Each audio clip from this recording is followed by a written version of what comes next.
During delivery, some women experience burning or stinging in the perineum, the diamond-shaped area incorporating the vagina and rectum. This feeling, referred to as the ring of fire, occurs as the vaginal opening is stretched during crowning when the baby's head emerges from the vagina. This burning or stinging is brief. The perineum then becomes numb as vaginal tissue stretches and nerves in the area are blocked. When a woman experiences the ring of fire, she is often advised to stop pushing and focus instead on deep breathing and relaxing the perineal area.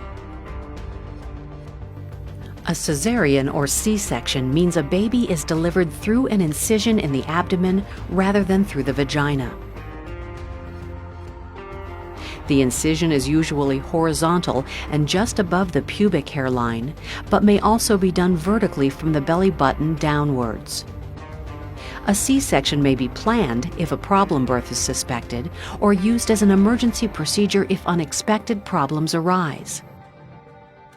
The baby and placenta are delivered from the uterus, and the incisions are closed with stitches. As with all major surgeries, there are risks with this procedure. During childbirth, an incision may be made in the perineum, the diamond-shaped area that includes the vagina and rectum. This incision, called an episiotomy, used to be routine for vaginal delivery, particularly a first delivery. The incision was thought to reduce potential damage from a natural tear while making repair easier and speeding delivery.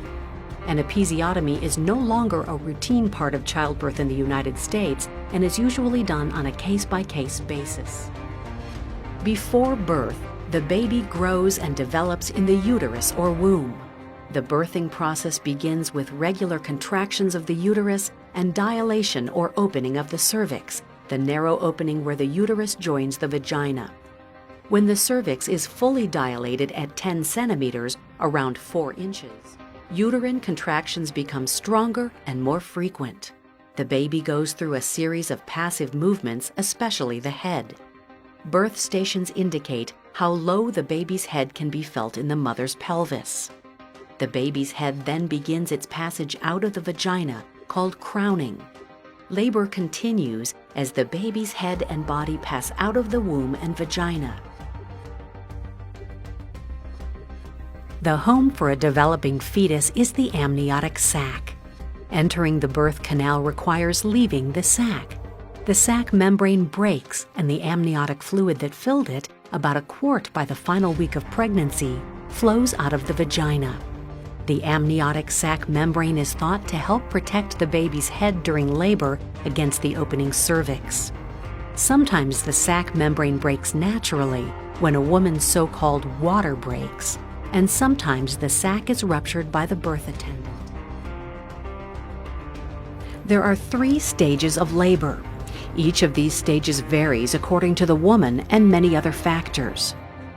The first stage includes early labor, when the cervix thins, effacement, and begins to open, dilate, from 0 to 3 centimeters. This stage may take hours or days. During active labor, the cervix opens further and contractions become stronger and more frequent. Transition follows with the cervix becoming fully dilated to 10 centimeters, and the second stage of labor begins. Contractions in this stage become stronger as the baby is pushed down the birth canal. The head crowns, is seen from outside, and the baby is finally delivered. The second stage can last minutes to hours. During the third stage, soon after the birth of the baby, the placenta is delivered. The third stage, or placental delivery, usually occurs within 10 minutes of birth. There are different ways to manage pain during labor. One method is a local anesthetic called epidural anesthesia. This method is often patient-controlled. When relief is needed, the woman presses a button. This delivers anesthesia into the epidural space, which is between the bony spinal canal and tough outer covering of the spinal cord. Sometimes the woman can also move around, a so-called walking epidural. Another option, called a spinal epidural, delivers a spinal block and epidural in a single injection. This option can be used far along in labor. Shoulder dystocia is a rare and serious complication of childbirth. After the baby's head has been delivered, one or both shoulders are stuck and cannot be delivered.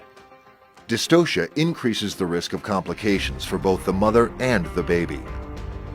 Multiple maneuvers are employed to resolve the problem.